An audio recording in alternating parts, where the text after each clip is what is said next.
savez, on a une actualité sociale dense, mouvante. Tous les ans, on a des nouvelles dispositions, des calculs qui sont revus et sans cesse, voilà, les gestionnaires doivent se remettre au goût du jour pour pouvoir suivre cette législation qui est assez lourde et encore plus pour un groupement d'employeurs. L'égalité de traitement, de toute manière, on est d'accord, c'est un principe général qui de toute manière, de fait, s'applique à toute structure. À partir du moment où vous avez des salariés qui ont les mêmes conditions de travail, les mêmes postes, les mêmes qualifications, ils doivent avoir normalement la même rémunération. Donc ça s'applique GE ou pas GE. Sauf qu'il y a encore une autre disposition qui est venue alourdir déjà ce principe-là et qui est propre au groupement d'employeurs et qui a été introduit par la loi Cherpion de juillet 2011.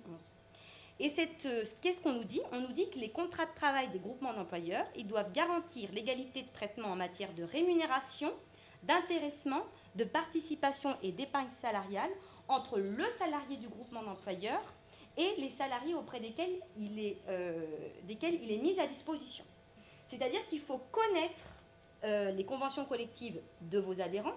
Il faut connaître aussi les usages, puisque ça ne s'applique pas, ce ne sont pas des rémunérations qui découlent uniquement de la convention collective, mais c'est toute la politique salariale qui est mise en place au sein des structures adhérentes.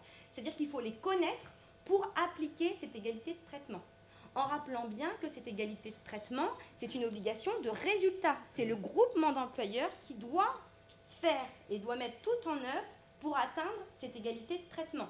Donc si vous avez au sein du GE deux salariés qui sont à un même niveau de qualification, qui ont la même ancienneté, qui sont sur les mêmes postes, vous avez de toute manière entre ces deux salariés l'obligation d'appliquer l'égalité de traitement. Ça, c'est un principe de base qui s'applique à tout le monde, hein, à tout le monde, GE ou pas. Donc il y a cette égalité de traitement qui s'applique au niveau du GE et il y a un texte donc, issu de la loi Cherpion qui va nous dire qu'on a une double égalité de traitement. C'est-à-dire que ce salarié, s'il est dans les mêmes conditions que ce salarié au sein du GE, eh bien on doit appliquer la même politique de rémunération. Ça sera sur le salaire de base, hein, puisque c'est l'employeur.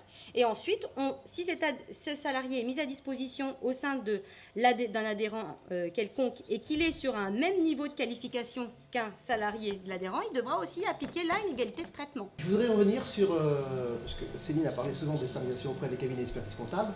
Vous pouvez trouver d'autres formules que l'externalisation auprès des cabinets d'expertise comptable.